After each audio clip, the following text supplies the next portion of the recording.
ये आकाशवाणी रायपुर है। छत्तीसगढ़ी समाचार बुलेटिन के संग संध्या तिवारी के जय जोहार। अब पेश है आज के प्रमुख समाचार। प्रदेश में पाछू 24 घंटा ले होवत सरलग बरसा ले जनजीवन प्रभावित। कतको नदिया नरवा उफान में। रायपुर, दुर्ग, बिलासपुर और बस्तर संभाग के कुछ एक जगह मन में भारी वर्षा के चेतावनी। मुख्यमंत्री हा प्रदेश में होवत बरसा ला देखत जम्मो जिला कलेक्टर और पुलिस अधीक्षक मन ला सतर्क रहे के निर्देश दीन। और देश हा पूर्व प्रधानमंत्री अटल बिहारी वाजपेयी के पुण्यतिथि में ओमन ला श्रद्धा सुमन अर्पित करत हे। अब समाचार विस्तार ले। प्रदेश में पाछू 24 घंटा ले होवत सरलग बरसा ले जनजीवन प्रभावित होए हे। कतको नदिया नरवा उफान में हवय, उहें निचला बस्ती मन में बरसा के पानी भर गे हे। एकर संगे संग जिला मुख्यालय मन ले दुरिहा इलाका के सड़क संपर्क घलो टूट गे हे। बीजापुर जिला में मीनगाछल नदिया के जलस्तर बाढ़े ले राष्ट्रीय राजमार्ग क्रमांक 163 में अवई जवई बाधित होए हे। जिला के मिंगचाल स्थित सीआरपीएफ कैंप में घलो पानी भरे ले जवान मन ला दूसर जगह भेजे गे हे। उहें सुकमा जिला में सरलग होवत बरसा ले नदिया नरवा के पानी ऊपर आ गे हे और कतकोन गांव के रद्दा बंद हो गे हे। एती महासमुंद जिला के बसना विकासखंड के दूधीपाली, छुरिया नाला और सुरंगी नाला के पानी सड़क के ऊपर ले बहावत हे, जेखर ले ये रद्दा में अवई जवई बंद हो गे हे। जिला कलेक्टर हर लोगन मन ले नदिया नरवा और पुलिया पार करत बेरा सावधानी बरते के अपील करे हे। दूसर कोती राजनांदगांव जिला में घलो सरलग बरसा के सेती निचला बस्ती मन में पानी भर गे हे। प्रदेश में सरलग बरसा के सेती आने सिंचाई जलाशय मन में पानी ज्यादा बाढ़ गे हे। यही बीच कोरबा जिला के बांगो बांध के 5 गेट खोल दे गे हे। प्रदेश में अवैया 24 घंटा के दौरान कतकोन जगह में हल्का ले मध्यम वर्षा होए की संभावना है। उन्हें रायपुर, दुर्ग, बिलासपुर और बस्तर संभाग के कुछ एक जगह में झमाझम वर्षा होए के चेतावनी दे गे हे। मौसम विभाग ले मिली खबर के मुताबिक एक निम्न दाब के क्षेत्र झारखंड और उखर तीर तखार में बने हैं। एकर संगे संग एक ऊपरी हवा के चक्री चक्रवाती घेरा बने हैं। ऐसने है एक मानसून द्रोणिका छत्तीसगढ़ ले होके जावत है। एकर असर ले प्रदेश भर में रुक रुक के पानी गिरत है। मुख्यमंत्री भूपेश बघेल प्रदेश में सरलग होवत बरसा ला देखत जम्मू जिला कलेक्टर और पुलिस अधीक्षक मन ला सतर्क रहे के निर्देश दे हे। संगे संग ओमन प्रभावित क्षेत्र में बाढ़ जैसन कोनो भी स्थिति ऊपर नजर राखत आपदा प्रबंधन संबंधी जम्मो जरूरी उपाय करे बर घलो कहिन हे। मुख्यमंत्री बाढ़ प्रभावित इलाका में कहूं कोनो क्षति होए हे त ओकर जल्दी जांच करके प्रभावित मन ला तुरते जरूरी सहायता देवाए बर कहे हे।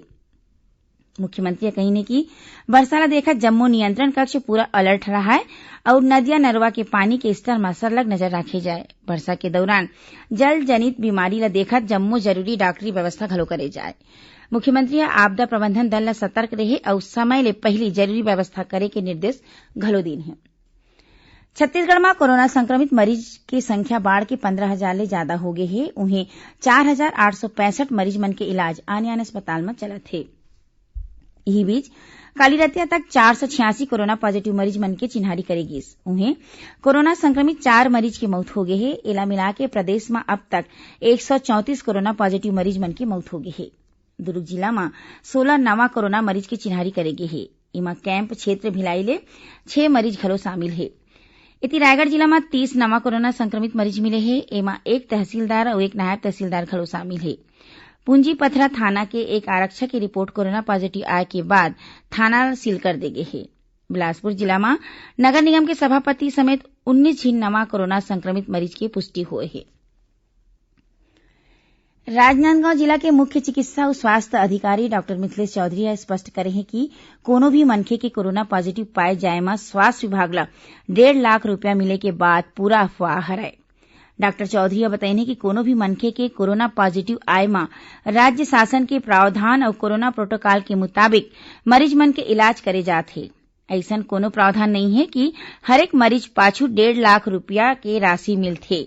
उन्हें सोशल मीडिया और आने माध्यम में एला लेके गलत जानकारी आवत है। उमन लोगन मन ले अपील करीने की ऐसन अफवाह में ध्यान मत दे और कोरोना के लक्षण पाए में सैंपल दे के कोरोना संक्रमण ला रोके में मदद करें।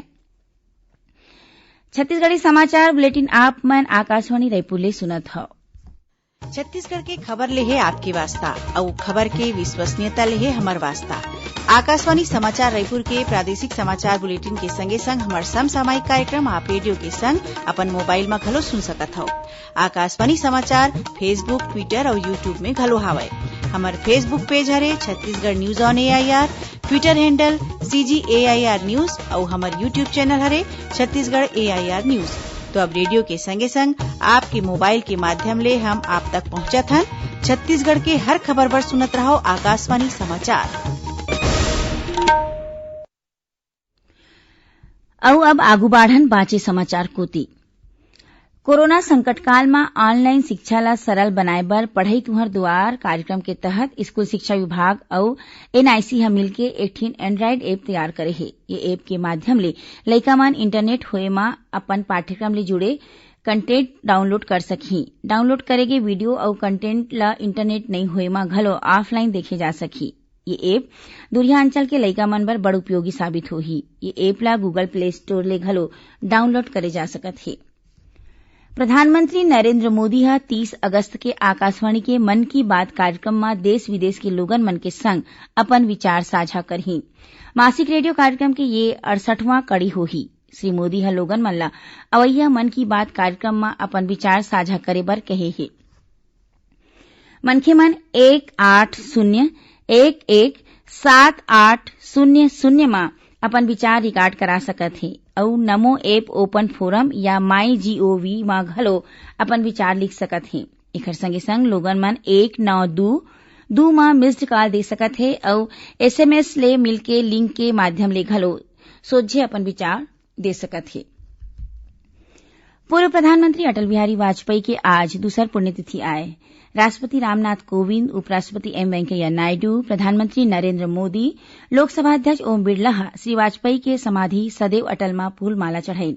एती छत्तीसगढ़ में घलो स्वर्गीय वाजपेयी की पुण्यतिथि में आने आने कार्यक्रम आयोजित करके ओमन ला श्रद्धा सुमन अर्पित करे जावत हे।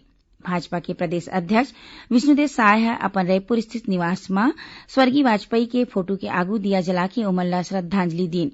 उन्हें रायपुर सांसद सुनील सोनी अपन संसदीय कार्यालय में क्षेत्र के लोगन मन संग श्री वाजपेयी के फोटो में फूल माला चढ़ा के श्रद्धा सुमन अर्पित करीन। ऐसने ही राजनांदगांव में भाजपा कार्यकर्ता मन स्वर्गीय वाजपेयी के पुण्यतिथि मनाइस और ओमन ला श्रद्धांजलि अर्पित करीन। अब थोड़किन समाचार सार में। स्कूल शिक्षा मंत्री डॉक्टर प्रेमसाय सिंह टेकाम अपन बस्तर प्रवास के दौरान बस्तर विधानसभा क्षेत्र के ग्राम पंचायत भाटपाल में आमचो बस्तर रेडियो कार्यक्रम के अवलोकन करीन। सूरजपुर जिला के प्रतापपुर वन परिक्षेत्र में एक हाथी के मौत हो गए। इला मिला के प्रदेश में पाछू 3 महीना में 8 हाथी के मौत हो गए है। रायगढ़ जिला के खरसिया थाना में एडू गांव में एक झिन मनखे मन अपन 3 झिन लइका के संग नदिया में कूद गिस। गोताखोर मन ये मन ला खोजे में लगे हे। जांजगीर चांपा जिला के पीथमपुर गांव में 2 गुट के बीच हुए लड़ाई झगड़ा में पुलिस 33 झिन आरोपी मन ला गिरफ्तार करे हे। बिलासपुर जिला के मस्तूरी थाना क्षेत्र के भानेसर गांव ले एक झिन मनखे के अगवा के मामला में पुलिस 4 झिन आरोपी मन ला गिरफ्तार कर ले हे। कोरिया जिला के भरतपुर के रेंद गांव में गाज गिरे ले 10 जानवर की मौत हो गई और कबीरधाम जिला में लोहारा और चिल्फी पुलिस एक ठिन गाड़ी ले 234 लीटर अंग्रेजी शराब जब्त करे है। ये मामला में 5 झिन आरोपी मन ला गिरफ्तार करे गे है। आखिर में प्रमुख समाचार एक घाव फेर। प्रदेश में पाछू 24 घंटा ले होवत सरलग बरसा ले जनजीवन प्रभावित। कतको नदिया नरवा उफान में। रायपुर, दुर्ग, बिलासपुर और बस्तर संभाग के कुछ एक जगह मन में भारी वर्षा के चेतावनी। मुख्यमंत्री प्रदेश में होवत वर्षा ला देखत जम्मू जिला कलेक्टर और पुलिस अधीक्षक मन ला सतर्क रहे के निर्देश दीन। और देश पूर्व प्रधानमंत्री अटल बिहारी वाजपेयी के पुण्यतिथि में ओमन ला श्रद्धा सुमन अर्पित करत हे। एकरे संग छत्तीसगढ़ी समाचार बुलेटिन इहे सिरावत हे। जय जोहार।